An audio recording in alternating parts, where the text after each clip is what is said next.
तर अब त्यहाँ के हुन्छ स्टेजमा भन्न सकिन्न कोचहरूले कसरी पिचिङ गर्नुहुन्छ होइन फेरि कसैले राम्रो पिचिङ गरेर दमजम लाग्यो भने हाम्रो भाषा आफ्नै भाषा छ आफ्नै संस्कृति छ आफ्नै वेशभूषा सबै छ तर पनि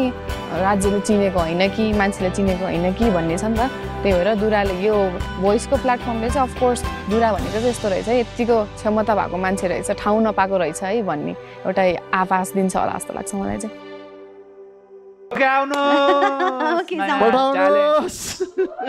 हामी तपाईँको पर्खाइमा छौँ